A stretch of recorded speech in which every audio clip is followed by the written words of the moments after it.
Sejamos todos muito bem-vindos ao CEL Brasil, Centro de Estudos Ubaldianos Brasil, Centro de Estudos da Obra de Pietro Ubaldi.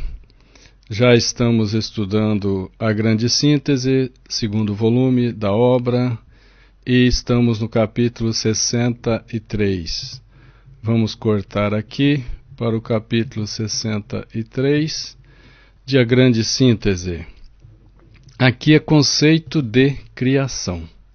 Conceito de criação que sua voz vai expor aqui para nós. Então, compreendei bem meu pensamento. É para a gente ter cuidado agora, compreender bem o pensamento de sua voz. Compreendei bem meu pensamento quando vos falo de desenvolvimento do psiquismo até a gênese, até a origem do espírito. Isto sem intervenção de força exterior, mas por um processo automático. Quando se fala um processo automático aqui, é um processo conduzido por leis perfeitas, eternas, imutáveis de Deus. Então, vamos prestar bem atenção nesse detalhe da origem e desenvolvimento do psiquismo, que evolui até chegar ao espírito. No meu sistema, a substância gama, beta, alfa, mesmo em suas formas inferiores, gama, matéria e beta, energia, inclui em estado potencial e estado latente, em germe, todas as infinitas possibilidades de um desenvolvimento ilimitado. Quer dizer que mesmo na matéria já existe em potencial, já existe em estado latente, já existe um germe de infinitas possibilidades no desenvolvimento ilimitado. Na matéria, sim, e mais, um pouco mais, na energia. Sim, compreendei que uma criação exterior e antropomórfica é absurda. Toda a criação ocorre do interior para fora, do interior para a exteriorização. As criações são assim. E também uma criação antropomórfica, no conceito do ser humano, também é absurda.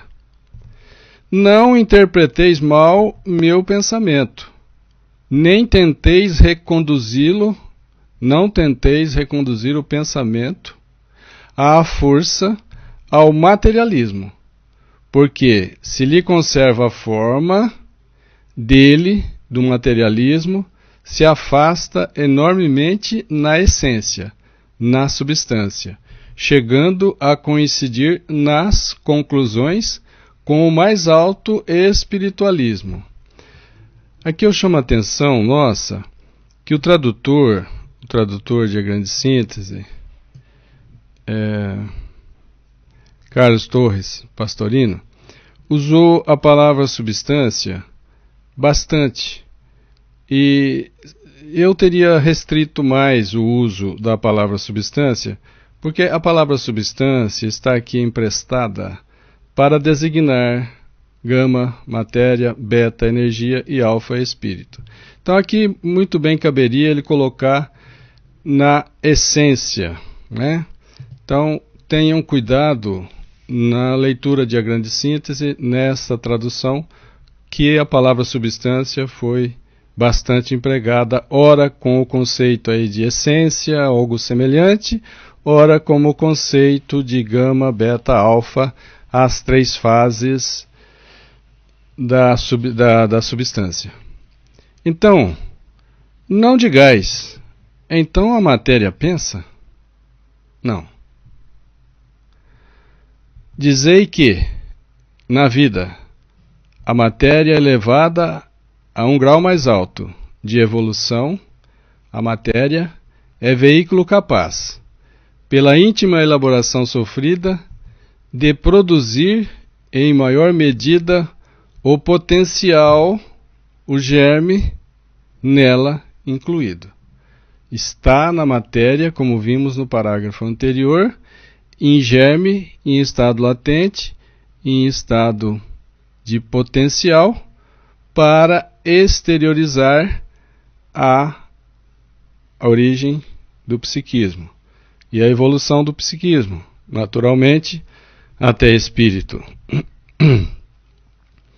É incomparavelmente mais científico, mais lógico e mais correspondente à realidade este conceito da divindade sempre presente e continuamente operando no âmago, no interior das coisas, precisamente na essência delas, na essência das coisas, do que esse conceito de uma divindade que, num único ato, ou num ato único, num momento determinado no tempo, à maneira de um ser humano, age fora de si, de forma imperfeita e, ao mesmo tempo, de forma definitiva.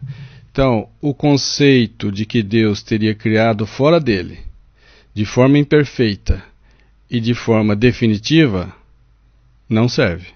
É absurdo. Deus cria e criou no âmago, na intimidade, no interior das coisas. E não existe nada fora de Deus. Deus é infinito, tudo está mergulhado em Deus, graças a Deus. O absoluto divino só existe no infinito. O absoluto da divindade só existe no infinito. Sua manifestação, a manifestação da divindade, nesse existir, nesse manifestar-se, não pode ter tido início. Deus não tem início.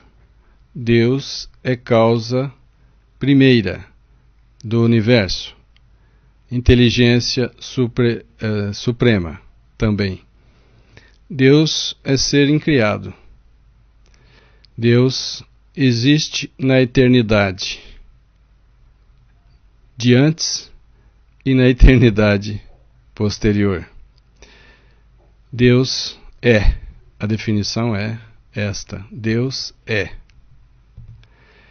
Em sua essência totalitária, ele, Deus, não age no tempo, a não ser no sentido de um átomo, numa pequena porção, num pequeno intervalo de tempo, de seu eterno transformar-se, do seu eterno devenir, no sentido de uma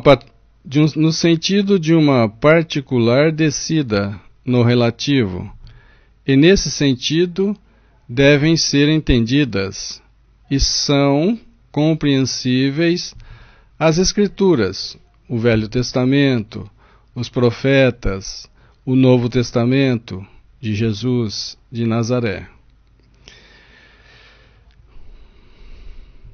Além disso, o fato de que verificais um transformismo incessante e uma progressiva suscetibilidade de aperfeiçoamento em todas as coisas, fala-vos claramente de uma criação progressiva, entendida como progressiva manifestação do conceito divino no mundo concreto e sensório dos efeitos.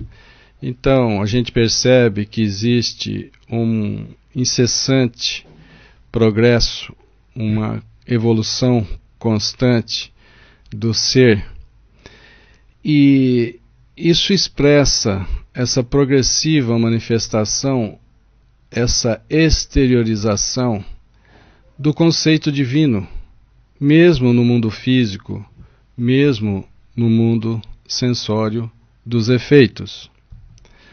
O conceito de prodígio, de milagre, de sobrenatural, com o objetivo de correção e de retoque na lei de Deus é inerente apenas à fraqueza e à relatividade humanas. Não pode aplicar-se ao absoluto e à divindade. Então, milagres, no sentido de alteração, de correção, de retoque nas leis de Deus, é um grande absurdo. Lembremos, as leis de Deus são perfeitas. Portanto, não precisa de retoque. As leis de Deus são perfeitas, eternas, imutáveis. Logo, quando se diz um milagre, um prodígio, um sobrenatural, como derrogando, alterando, corrigindo a lei de Deus, isso é impossível. Não pode alterar-se a perfeição da lei. Já é perfeita para espetáculo humano. Então a gente observa que no passado as religiões utilizaram fatos que não eram compreendidos, fatos que eram interpretados como prodígio, como milagre, como sobrenatural, porque não se conhecia a lei que regia o fenômeno, como os fenômenos espiritualistas, por exemplo. Por exemplo, a mediunidade, a psicografia, a psicofonia, a pictopsicografia e tantos outros fenômenos, a tangibilidade. Tá? Então, isso não era conhecido. As leis desses fenômenos espiritualistas não eram conhecidos. Logo, tomava-se isso como um prodígio, como um milagre. E não era conhecido porque a ciência nossa vinha estudando matéria e energia. Mas a própria ciência observou que em profundeza a matéria não é compacta, não tem nada de solidez na matéria. Num estudo aprofundado da matéria, encontrou-se apenas energia. E, num estudo detalhado e aprofundado da energia, a física quântica está saindo na espiritualidade. Estão chegando à consciência. Então isso não é novidade, é dos dias de hoje, mas não é tão novidade de que os físicos quânticos estão mostrando que não tem matéria, que existe energia e que na verdade a energia, quando se vai não aprofundar-se no estudo da energia, encontra-se a consciência. Então a gente não pode pensar em fazer alterações que são impossíveis nas leis de Deus, muito menos para espetáculo humano. Alguém poderia dizer, mas Jesus curou paralíticos, Jesus devolveu a visão a cegos. Sim. Porém, Jesus não alterou, não desobedeceu às leis de Deus. Jesus fez uso de leis que nós desconhecemos até hoje. Sim. E, somado à boa-fé do doente e somado à permissão, à vontade de Deus, Jesus fez cego enxergar e fez paralítico andar, sem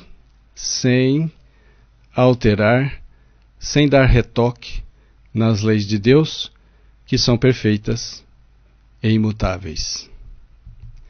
O milagre compreendido como violação e refazimento de leis não é prova de poder. No passado, utilizaram milagres, coisas não entendidas, sobrenaturais, para proselitismo. Porém, o resultado foi ao contrário. Afastou e diminuiu a fé das pessoas, a ponto de criar incrédulos. E hoje, na grande massa humana na Terra, a ciência é mais acreditada do que a religião, por causa disso, da tentativa de usar milagres para convencer, para fortalecer a fé. Então, não é prova de poder, mas um absurdo que não pode existir senão na ignorância humana. Ah, mas Deus pode nos ajudar? Pode, sem alterar suas leis. Ah, Deus pode nos salvar? Pode, sem alterar as suas leis perfeitas e imutáveis. Não tomeis justamente essa concessão à vossa fraqueza como base apologética, como uma defesa das religiões, porque com esse contrassenso diminuis ao invés de reforçar a fé, como acabamos de dizer. Hoje a humanidade saiu da infância espiritual, a humanidade quer demonstrações, comprovações, e a ciência tem oferecido isso para fortalecer as suas fé, as suas crenças.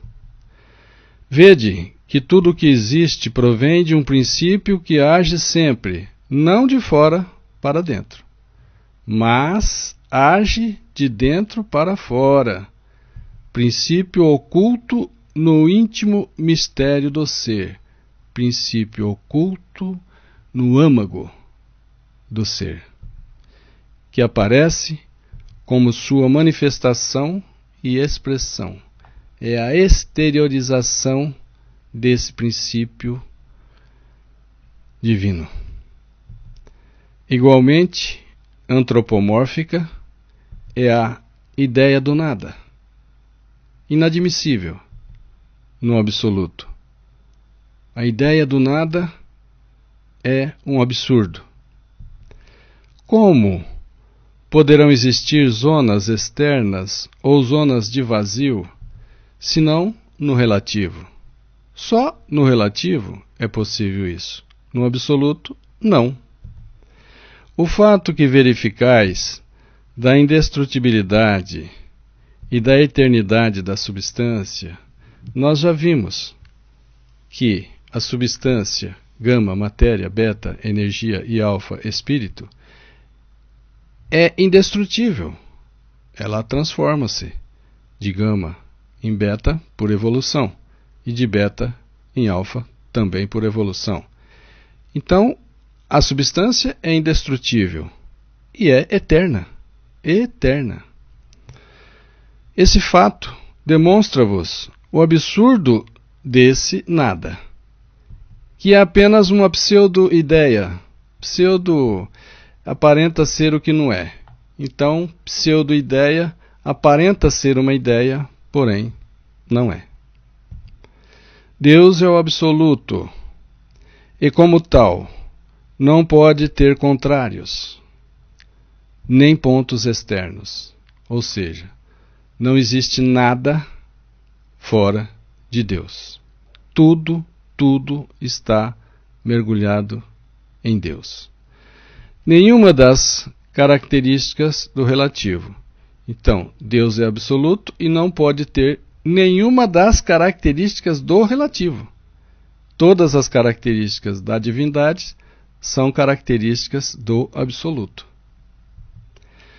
Suas manifestações, as manifestações divinas, não podem ter princípio nem fim. É difícil de entender? Sim, porque o nosso grau de evolução é pequeno. A limitação é nossa, o defeito é nosso.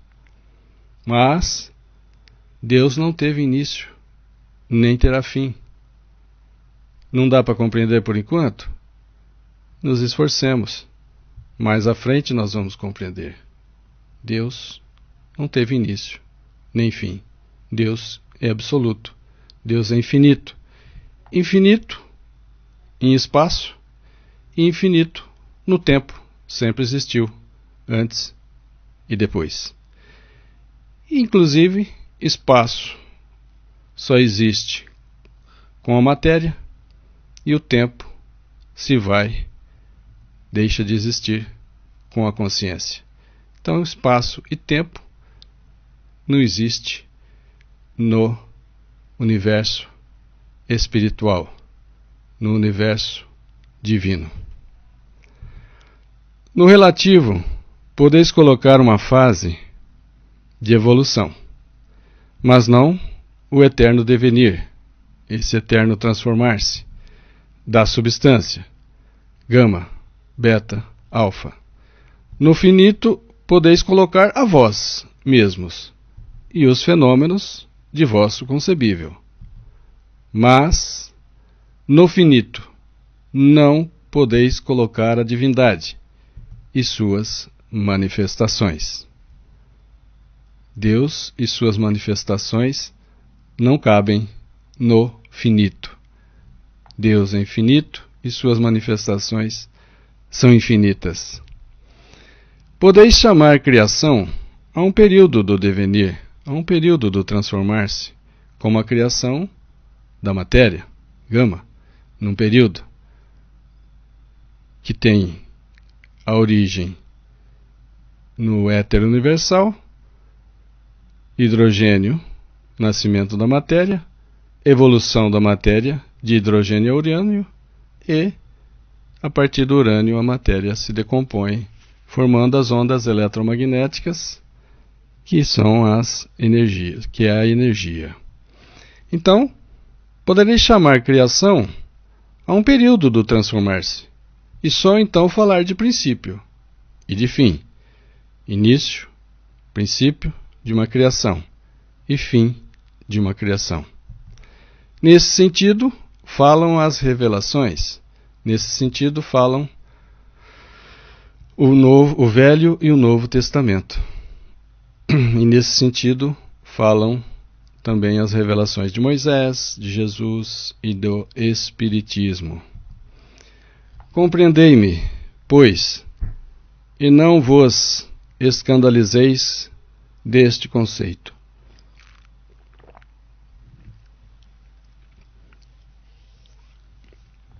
Compreendei-me, sua voz. Desculpa. Sua voz está dizendo, compreendei-me, pois. E não vos escandalizeis deste conceito religiosíssimo da origem, da gênese, do Espírito. Este não é princípio infuso de fora. Essa foi a fórmula necessária à tradição mosaica, a primeira revelação, para que os povos primitivos pudessem compreender.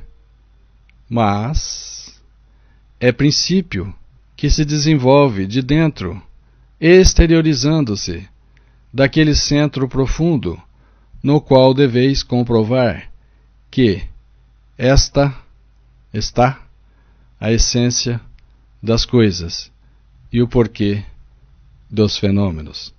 Claro que há 3.500 anos atrás, a humanidade terrena tinha muito mais limitações intelectivas, tinha muito mais dificuldades em compreender.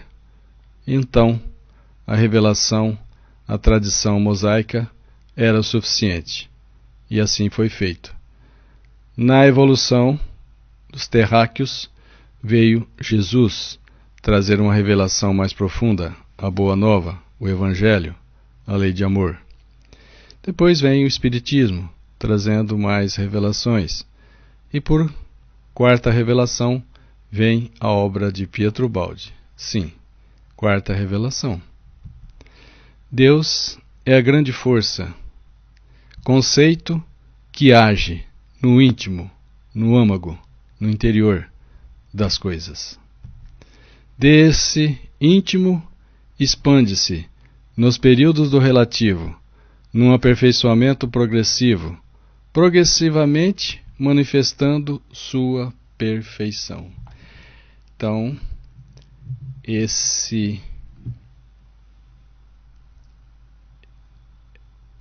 essa manifestação, essa exteriorização de Deus é a partir do interior, é do âmago das coisas, e cada vez mais revela a sua perfeição. Aos que têm olhos de ver, que vejam. E à medida em que nós evoluímos, nós compreendemos mais e vemos melhor, entre aspas, a grande perfeição divina. O universo permanece sempre sua obra maravilhosa. Todas as criaturas são sempre filhas de Deus. Todas as criaturas são sempre suas filhas. Tudo continua sempre efeito da causa suprema, da causa primária, que é Deus. Não pode haver blasfêmia nesta concepção. Se não corresponde à letra das Escrituras do Velho Testamento, agiganta-lhes as Escrituras o conceito, eleva as Escrituras e lhes vivifica o espírito até uma racionalidade de que o homem tem hoje absoluta necessidade para que sua fé não se destrua. Para que a sua fé não se destrua. A humanidade que saiu da infância espiritual quer demonstrações, quer comprovações, quer usar o raciocínio, a lógica, o bom senso, a ferramenta da inteligência. Dizei que o universo contém sua própria criação. Dizer que o universo contém sua própria criação. Como momento de seu eterno devenir, é apenas demonstrar e tornar compreensível a onipresença de Deus. Isso demonstra, comprova a presença de Deus em todos os lugares e ao mesmo tempo a onipresença divina. Difícil de entender? Sim, porém é uma realidade. A onipresença de Deus. Deus cuida em particular, de forma personalizada, de cada um de nós. É difícil de entender? Sim, mas Deus cuida de cada um de nós. Deus nos busca, Deus nos atrai. Tudo tem de reentrar na divindade. Eu diria na tradução aqui, tudo tem de reaproximar-se de Deus. Porque a matéria está mais afastada de Deus do que a energia, do que alfa. Então, tudo tem de reaproximar-se da divindade. Caso contrário, esta constituiria uma parte e, portanto, seria uma divindade incompleta. Se existem forças antagônicas, contrárias, isto só pode ocorrer em seu seio, no interior de Deus, no âmbito de sua vontade, com sua permissão, como parte do mecanismo do seu querer, do esquema, do todo. Onde nós vemos maldades, Deus permite para tirar do mal o bem, para tirar o benefício, mesmo em situações de mal. Porque Deus tem e consegue contemplar, ver e analisar a tudo de forma instantânea, não é? Em verdade, a obra humana também é manifestação e expressão em que se realiza e se exterioriza, como na criação, um pensamento interior. A obra humana, a evolução que atinge na Terra o ápice na formação da alma humana, da evolução do ser que chega à alma humana, tudo isso é manifestação, é exteriorização do pensamento divino que acompanha cada filho seu, cada criatura, na sua caminhada evolutiva. É Deus imanente, mesmo no universo físico. Porém, como Deus é infinito, Deus está além do imanente, Deus transborda, entre aspas, e está também no Deus transcendente. Isto justifica a concepção antropomórfica, mas não leveis o paralelismo até conceber uma cisão, uma separação. Não façamos isso até atingir uma duplicidade absoluta entre divindade e criação. Não podemos chegar a conceber uma separação. Não é possível uma cisão entre o Criador e a criatura. Difícil de entender? É. Mas Deus está conosco. Nós somos parte de Deus. Então, separar o Criador da criatura não é possível. Isso nos faz lembrar que os espíritos superiores, que se alinham com a lei de amor, que compreendem e praticam a lei de amor, se unificam com Deus, como Jesus, que já sabia, que já tinha se unificado com Deus, como Jesus, que sabia quais eram as vontades de Deus. Jesus estava já unificado com Deus. Jesus até em alguns momentos disse: eu e o Pai somos um. E nós também seremos um com Deus. Cada um de nós seremos um com Deus quando nos unificarmos a Ele, quando compreendermos e praticarmos a lei de amor. Então essa duplicidade, essa cisão entre criatura e Criador, isto não pode ocorrer nesse meu monismo, no monismo de sua voz.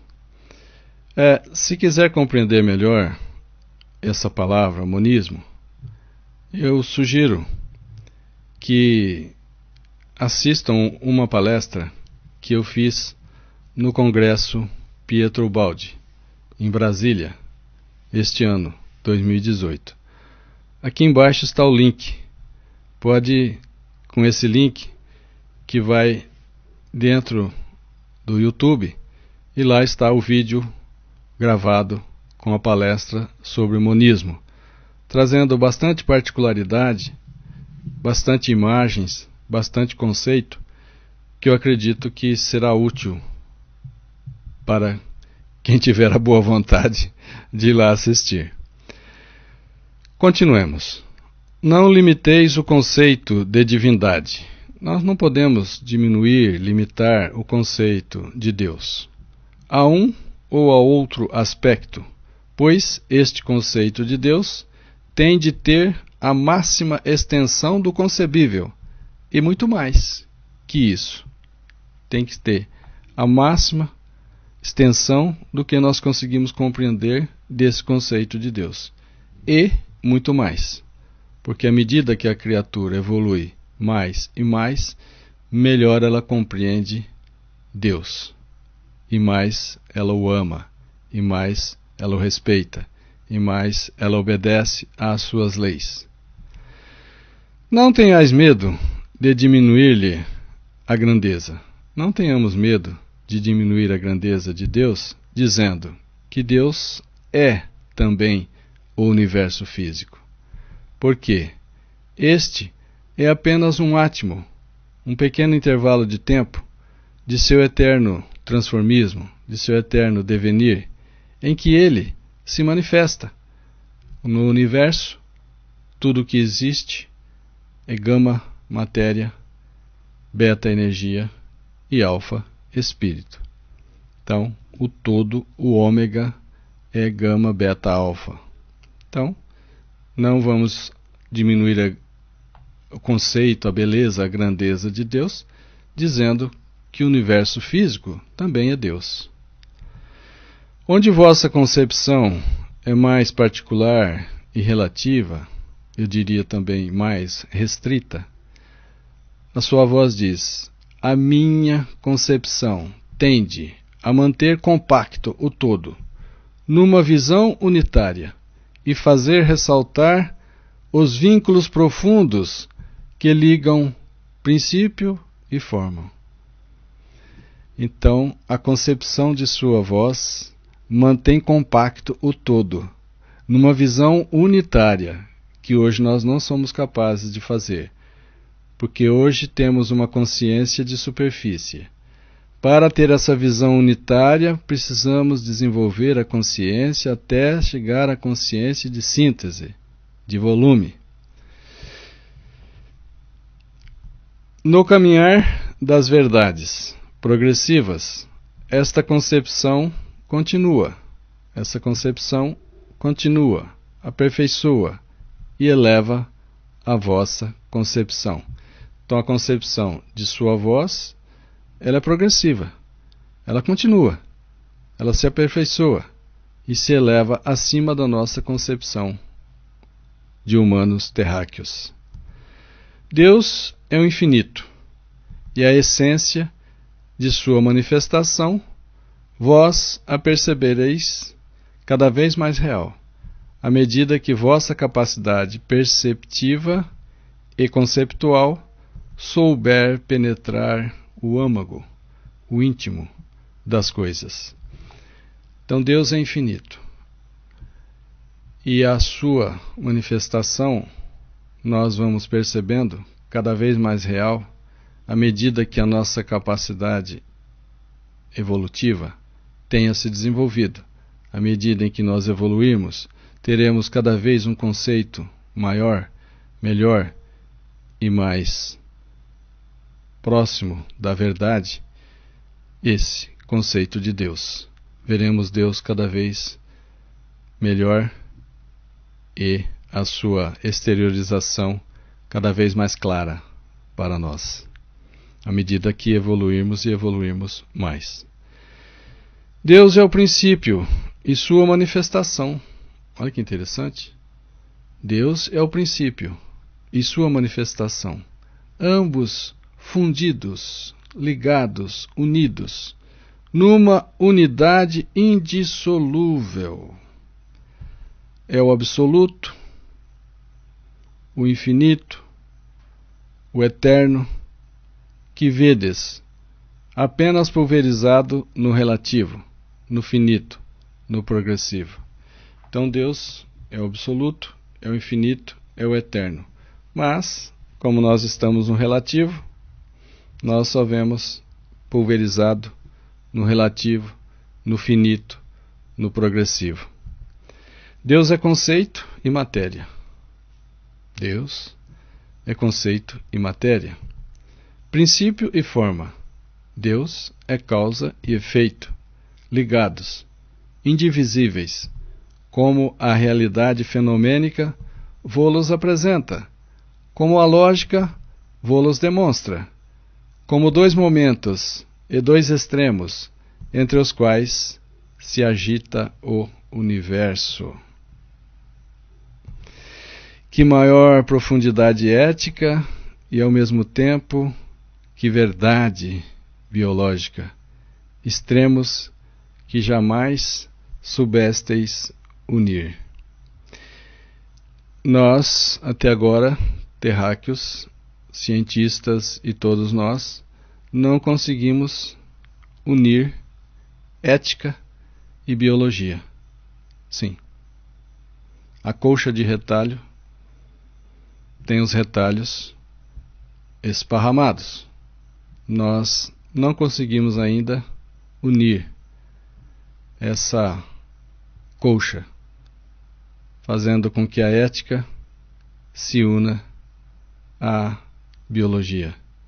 E existe muita ética na biologia e muita biologia na ética. Então, a sua voz está dizendo: que maior profundidade ética e, ao mesmo tempo, que verdade biológica existem nesta concepção. O corpo é o órgão da alma. O corpo é o órgão da alma. O corpo foi confeccionado pela alma para usar como ferramenta de evolução. Não é o cérebro que pensa, mas o espírito que pensa por meio do cérebro. Não é o cérebro que pensa. Quem pensa é o espírito e exterioriza este pensamento através do cérebro para ser perceptível no mundo sensório. O corpo é veste caduca que a alma eterna constrói, plasma para si, para as necessidades de sua ascensão. Então ele está dizendo aqui, essa interrogação, justamente porque aqui no alto ele faz essa pergunta: que maior profundidade ética e ao mesmo tempo que verdade biológica essa união entre ética e biologia, né? Que maior atitude espiritual do que esta? Cada forma existente, em perfeita fusão de pensamento e de ação, é manifestação divina, expressão daquele supremo princípio, de uma centelha animadora, sem a qual qualquer organismo cairia repentinamente. Qualquer organismo sem a centelha divina, qualquer organismo se desarmonizaria, se desequilibraria e cairia repentinamente. Da mesma forma como o ar é muito necessário para que nós respiremos, retirando o oxigênio dele, a presença de Deus em nossas vidas é muito mais necessária. E se não tivéssemos a presença de Deus, não existiríamos, cairíamos repentinamente. Então, das coisas mais grosseiras, nós precisamos menos. Dos sólidos para alimentação, podemos ficar dias sem alimentar sólidos. Do líquido, água, menos tempo. Do ar, alguns minutos. E do amor divino, nenhum tempo é possível. Estaríamos caídos instantaneamente. A matéria subsiste. Como poderia ser destruída? Nós vimos o nascimento da matéria no hidrogênio, a evolução da matéria na estequiogênese, de hidrogênio a urânio. Nós vimos o transformar-se da matéria no urânio, na desintegração atômica, gerando as energias, ondas eletromagnéticas. Nós vimos que a matéria se transforma em energia e que a energia, por evolução, transforma-se em psiquismo, em alfa. Como poderia ser destruída? É um absurdo a destruição da matéria. É um absurdo científico, filosófico e religioso. Mas a matéria está fundida com o espírito. A matéria está unida com o espírito, num complexo poderoso. Como serva fiel, ajudou-lhe o espírito, o psiquismo, ajudou o desenvolvimento, recebeu-lhe a gênese, a origem do psiquismo, em seu seio materno, lá no raio, lá no movimento cinético vorticoso, que a onda eletromagnética hertziana incidiu em um átomo de hidrogênio, por exemplo. A gênese, ela recebeu essa gênese do psiquismo, a matéria contribuiu participando dessa necessidade que o psiquismo tinha. Então, a matéria recebeu o psiquismo da onda eletromagnética hertziana em seu seio. Depois, completada a criação do psiquismo, declina-se diante do fruto de sua elaboração. A matéria declina-se diante da vida. E continua a matéria sendo serva. Por quê? Se no todo o baixo está ligado com o alto em fraternidade de origem e de trabalho, cada individuação não pode ultrapassar seu nível. Cada individuação, por exemplo, matéria,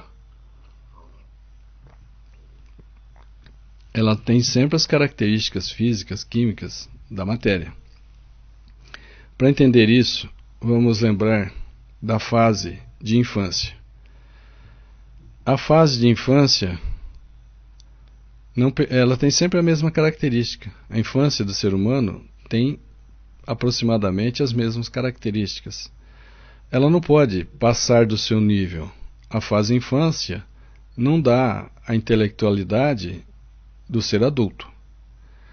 Mas aquele psiquismo, o ser humano, aquele espírito que passa pela fase infância, vai para as fases seguintes, da adolescência, da juventude, do adulto e do envelhecimento.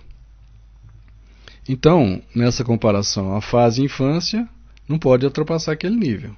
Quem passa pela infância é o ser em evolução. Então a matéria, como matéria, não passa desse nível matéria, mas o ser em evolução passa pela fase matéria, passa pela fase energia, passa pelo movimento cinético vorticoso, passa pelo raio globular, que é essa evolução do psiquismo, passa pelo protoplasma, atinge, elabora células nos seres unicelulares, nos seres depois pluricelulares, e assim vai se complexando até níveis de espírito humano. Assim, a matéria na vida permanece no grau intermediário, como a infância permanece no grau intermediário das fases de evolução do ser humano. Assim, a matéria na vida permanece no grau intermediário e jamais o ultrapassa. Assim, a infância humana permanece na sua fase intermediária e jamais a infância humana, por si, ultrapassa aquela fase. Quem passa por aquela fase é o ser, mas a fase humana de infância é aquela e não ultrapassa. Será sempre com as mesmas características da infância humana. Depois, deveis compreender que matéria, energia, vida e consciência, toda essa florescência incessante que do âmago se projeta para fora, se exterioriza, não se deve a uma absurda gênese, não se deve a uma origem pelo qual o mais se desenvolve do menos. Não é isso. O ser se cria do nada. Não é isso. Embora automaticamente. Tá? Então, essa ideia de que o simples se torna complexo, que do menos se forma o mais e que se cria do nada, não é verdade. Vamos ver no slide 141. Justamente aqui vamos Aqui, slide 141. No slide 141, a gente observa que no universo tem matéria, aqui simbolizado pelo átomo. No universo tem energia, simbolizado aqui pelas ondas eletromagnéticas. Agora eu vou tirar minha imagem daqui. Nós sabemos que no universo tem matéria, energia e espírito. Opa, tem que mudar aqui. Sim, espírito. Consciência. Simbolizado aqui por essa figura. Bem, essa é uma fase evolutiva do universo. Agora, para que ocorra uma fase evolutiva, para que ocorra um semiciclo evolutivo, teve que haver, ou aconteceu, um ciclo involutivo anteriormente. Porque senão, só a evolução deslocaria, desequilibraria o universo. Então, se existe evolução na nossa fase, neste universo físico que estamos, é porque houve uma fase de involução.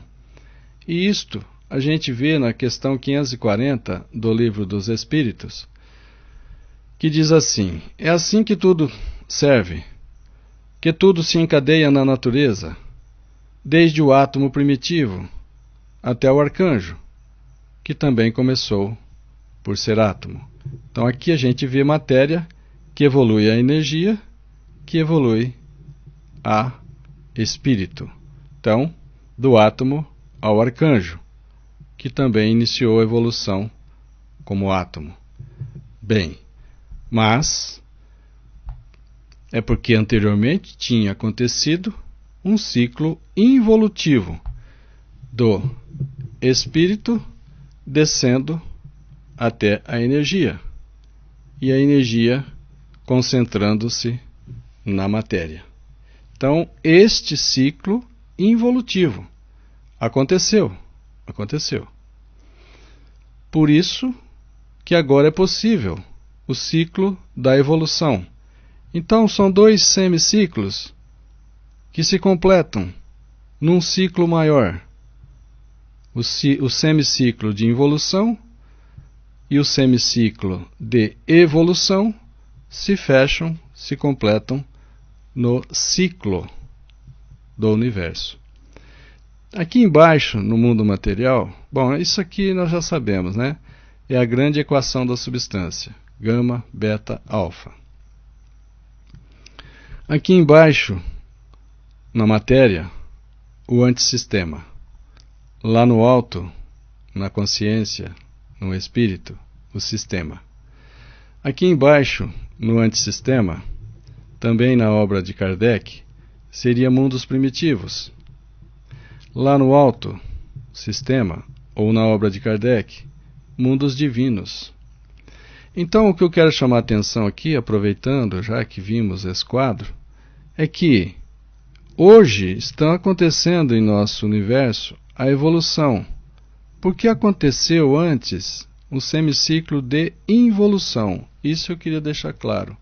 Então, hoje, não é que da matéria ela pensa, né? Não é que do menos está surgindo o mais.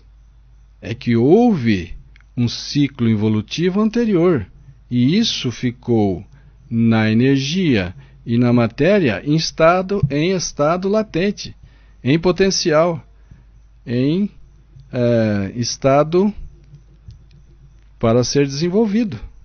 Toda a potencialidade nas ilimitadas caminhadas evolutivas. Tudo bem? Podemos voltar em... Ah, tá. Vou mostrar aqui para vocês. A evolução é a nossa lenta caminhada de retorno. Eu grifei retorno para Deus. A evolução é nossa lenta caminhada de retorno para Deus. Retorno para Deus. Está na obra e a vida continua. É o 16º volume da obra de Francisco Cândido Xavier com André Luiz, no capítulo 20. Então, vamos ao texto de A Grande Síntese. Eu mostrei o slide 141 para dizer que não é o mais se desenvolve do menos. Não é isso aqui. O mais se desenvolve do menos.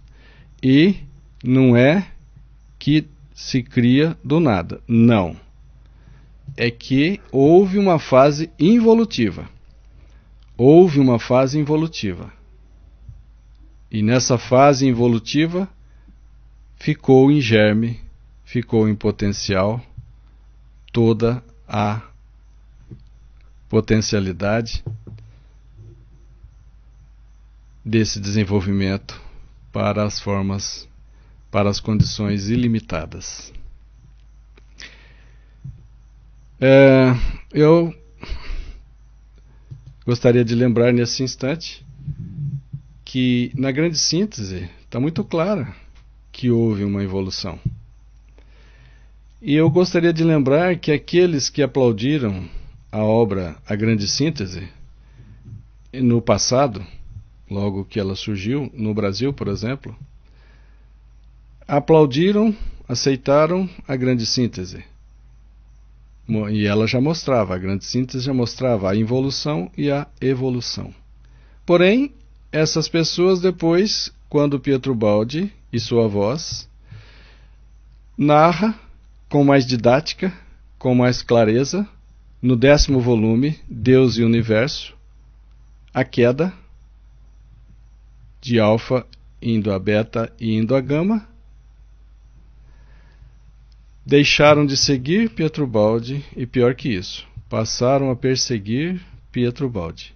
Não compreenderam a involução que já estava clara na obra A Grande Síntese, a qual eles mesmos haviam homenageado e exaltado.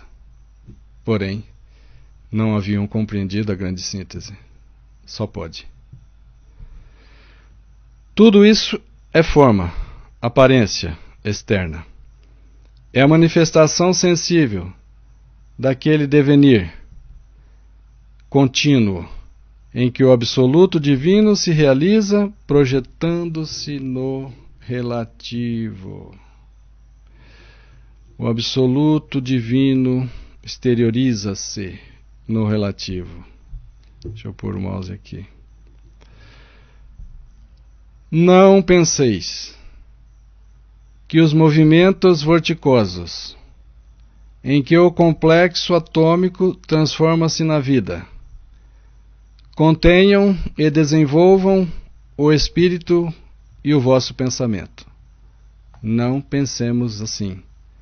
O slide 141 demonstra claramente que houve uma evolução, que houve um concentrar do que era complexo na forma potencial de germe,